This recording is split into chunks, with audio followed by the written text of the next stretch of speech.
All right. Wealthies, welcome back. If you're new here, this is All the Wealth, Wealthmore's wealth building channel. And I'm McCall Jean-Lise White, your host. And with me today is none other than Matt, our portfolio strategist.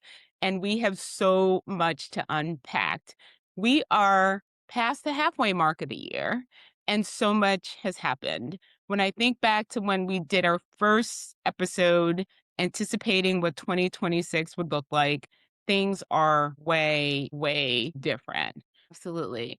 Which leads us to the AI investment. And a lot is happening in the world of AI. It's not just the AI firms, it's the data centers, it's the ones also working on memory. And we wanted to get into that. What is going on? How should you guys understand the AI landscape and what it means? There's a lot of heated debate about where data centers are being built. Some of you have seen the graduations where young people are booing. There's just a lot happening. There was the investment side, and then there's the geopolitics around it. There's no shortage of things to talk about. So if we break it down a little bit, we can talk about kind of the AI companies and the ecosystem that they've built and the kind of circular spending issues we're seeing as well. These AI companies, the open AIs, the Anthropics, they're getting involved with many different companies. They driving up prices for PCUs and GPUs and memory and data centers. And that's why we're getting secondary buildouts of huge data centers. We're getting hundreds of billions of dollars by big companies investing in these things. So there's a risk there, the circular investment risk. The best examples, Microsoft's a big investor in OpenAI, and OpenAI needs a lot of memory and data centers and clouds usage. So some of that money that Microsoft's invested in them, and they buy Azure Cloud, which is owned by Microsoft. And then Microsoft says, great, we've just invested and sold. It's the circular spending problem we're seeing. And at some point, that could be an issue.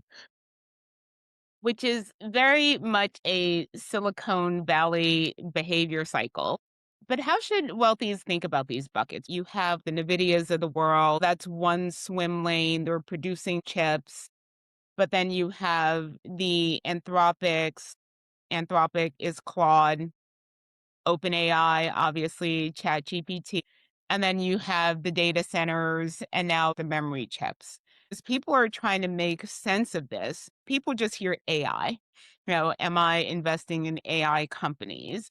But they're doing very different things. Matt, how do you think about the ones that are your NVIDIAs of the world versus, and some of these are not even publicly traded yet. Like OpenAI is still a private firm. Anthropic is still a private firm. They are planning on IPOing later this year, but they're still private companies. Yeah. So how I would, from an investment point of view, I would just make sure that you know what you own, right? If you're in individual companies, and make sure that you're not overexposing yourself to one trade, but know that there's also lots of different ways that the AI trade can work.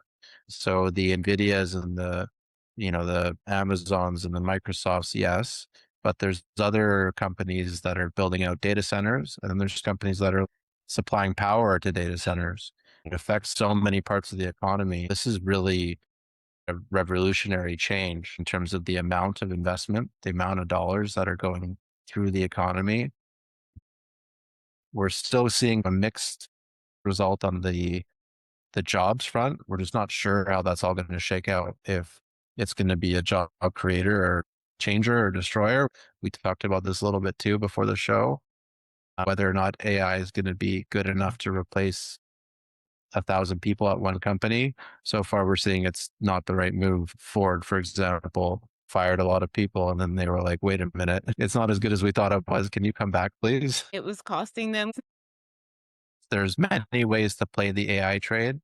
For us, as you know, at Wealthmore, and we want to be diversified. We want to own not just AI companies or AI sectors. We want to own boring sectors too. We want to own industrials. We want to own healthcare companies.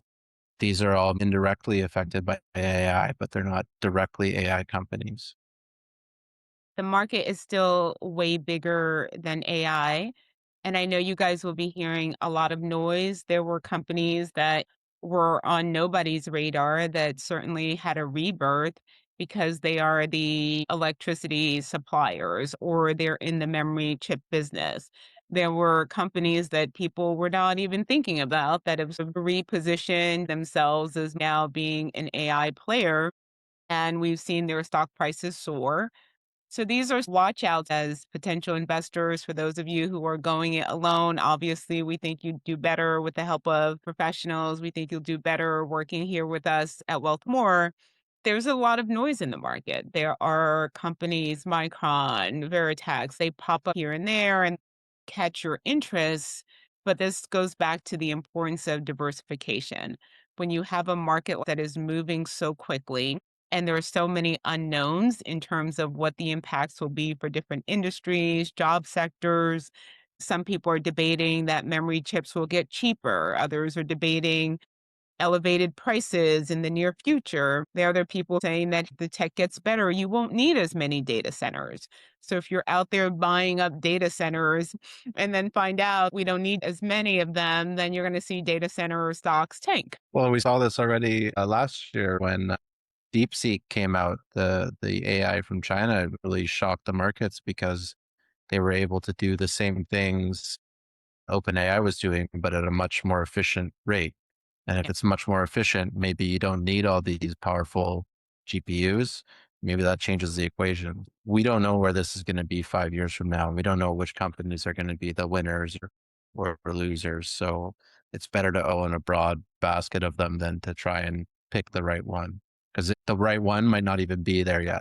Absolutely. And I want you guys to not fall for the sound bites that you're hearing on certain shows because those are folks chasing alpha who are trading day in, day out. They are not you. You do not have the same amount of data or insights, market analysts that they do. So please, please, diversification matters. And it leads us to the topic of IPOs. Yes, there was a certain big one recently. There was a certain big one, and there are a few more big ones coming this year. We had SpaceX, and in the pipeline are Anthropic, Claude, and OpenAI, ChatGPT. And I know there will be just as much excitement and flurry of conversation around them. But we're a month or so since the IPO of SpaceX. There was a lot of hype, obviously, the first week. A lot of people are really excited to get into this company they couldn't buy before, and the stock price shot up. It IPO'd at 150. It shot up to over 200 in the first, week, 220, 225, something like that. But as we look today, it's actually trading underneath that price point already. We want to talk about IPOs specifically. You don't want to chase hyped up companies with big narratives because a lot of the time it doesn't work out. And we've seen the biggest IPOs in the last 5 years, 5 or 10 years. They don't pan out a year later. A lot of them lose significant amounts. The drawdowns are even more significant. And what I mean by drawdown is the price from the peak to where it's trading now. Say you bought SpaceX that first week, you bought it at $220 a share.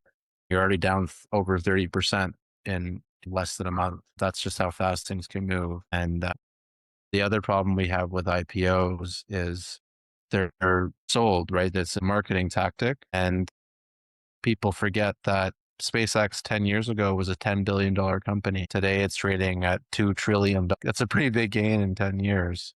A lot of stuff has to go right to justify that that valuation.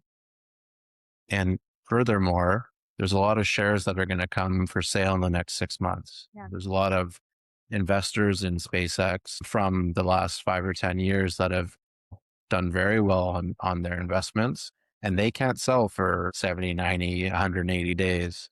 But as soon as they can, if it was me, I'd want to take some profits off the table. So there's going to be a lot of selling pressure in that stock over the next year. I want to give people more context around the transition of a company from being private to public. Companies start like a startup, then you have investors that have invested, and they haven't had a liquidity event. Unless, and we won't get too technical, but unless you can move shares in secondary markets, These investors that have been on this journey with these companies for the last 10, 12 years are waiting for a company to go public. And that is the big event for them to actually get some money out of that investment. So when Matt tells you you've got this big backlog, it's all the people that you guys have never seen who put in private money into these firms who now are waiting for this IPO event. And there's tons of incentives to get it from that 10 billion when the private folks were investing to a trillion. If you can just imagine the multiplier of that to bring it into the Two public, trillion, 2 trillion. Yeah, to bring it into the public market so that everyday investors can jump in so that these folks can get some of their money out. There's just a lot of yeah, noise in these initial public offerings, which is why they're called initial public offerings. They haven't had a chance to season. They haven't even had a chance to go through 1 quarter of showing results. When companies are private, they don't have to share reports with the public. So until you have yeah, SpaceX's first earnings call, their first here's how we're doing, that is why it is a initial public offering. For the longest, we're really not a thing that everyday investors jumped into. But now you just have so much marketing communications around new offerings, and you have certain firms presenting it as a massive investment opportunity, but without you guys having the understanding that this is actually quite normal. There's a lot of volatility that goes in a firm when it IPOs, and a ton of it is in that first year. So I want you guys, yeah. And yeah, I Matt, was just going to say that that initial public offering from SpaceX, that the dollar amount was huge, but it represented about 5% of their shares that are traded. So as soon as that extra 50% becomes available to sale, you better believe there's going to be people selling. Again, this is us just giving the devil's advocate side of the story. yeah, It could also go the other way. We just don't know. But you got it. there's just a lot of pressure coming from the selling side for sure. We just want you guys to understand that IPOs are generally in that higher risk of new investments versus a investment that's been public for quite some time where you have tons of market data, you have a leadership that is regularly giving guidance, that is doing investor calls. It's just very different. So we want to highlight that as there are big IPOs in the pipeline for this year, and you guys are going to see just as much news press around it. But we want you guys to understand, like, what is an IPO? What generally happens in the first year? This SpaceX behavior that we're seeing is not unusual. It's actually to be expected. And there's still a large backlog of folks who can't trade those stocks yet. That's also going to impact what happens with these new initial public offerings within that first year. Yeah. Yeah. That's be careful out there. And what I would say is if you want to invest in something like a SpaceX, just make sure you understand it, you understand the risk, and you know, fun money would be the recommendation there. Only money that you're willing to lose. Yeah. And don't go down that FOMO now or never mentality. Schedule one on one with your wealth more advisor. If you just want to talk about the AI bubble or what's happening, you can join us for one of our 60-minute wealth plan sessions. Those are 199. But obviously, we'd love for you to be a member. But this is where having access to a wealth advisor can be helpful as you're trying to make sense of different things in the market, and just better understanding how to think about different sectors, how to understand these sectors and what's happening, be it with an IPO, be it with how should I think about the AI, how should I think about diversification. That is why we come on here to give you guys the insights. But we know it doesn't cover everything, which is why you have the opportunity to work with our advisors directly here at Wealthmore. For sure. I mean, it's well put. The best thing you can do for your investments long term is to not make the big mistakes. So better to have a sounding board and some help, professional help to make sure you don't make those big mistakes. Yeah. And dare I say it, I think I say it on every episode, the fundamentals matter. Be Yeah. leery of the headlines, stay informed. This is such an exciting time to be in the markets. I'm always excited about the markets, but this is really an exciting time to be in the markets. This technology is super interesting. How it's playing out and evolving is super interesting. We're building our own AI feature here with Mora, the AI wealth coach that's available to all of you guys. So we're not just looking at this sector, we are also users of it. So we understand how these tokens are being used. We understand how these LLMs are working. We understand if these models are still hallucinating. It's an exciting time to be investors in the technology, but also users of it. And the tech today is not the tech that will be here 6 months from now or even a year from now. It's really an evolving business model. Yeah, we haven't even talked about things like quantum computing or the next big thing. It's never boring trying to figure out what's happening now and what's happening next as well. I want to leave you guys with this. We are halfway into the year. We still have another 6 months to go. The news cycle, the events will continue, but we are staying focused on earnings. We're staying focused on what's happening with inflation. We want you guys to look at your portfolios, look at your spending. Inflation makes it harder to save and invest. So, this is a great time to find ways to save and invest so that you continue to stay on track. But it's also just a great time to take a step back and look at how has this market been performing and what are the interesting areas of the market and interesting things that you can foresee happening. Yeah, and then projecting out yourself in the next 10 years and 20 years as well, not just thinking about what you're going to invest today, but what that might be worth in the future as well. You got it. This is a long term strategy. This is a long term wealth building journey. The more informed you are, the more you are tuning in to episodes like this, getting the insights, tips, meeting with your wealth advisor. But our job is to give you as much insights, information so that you feel informed and you can make the decisions that make sense for you. The For strategy sure. that you're comfortable with, the risk appetite that you're comfortable with. The best day to start investing is the day you're born. The next best day is today. So Stay investing.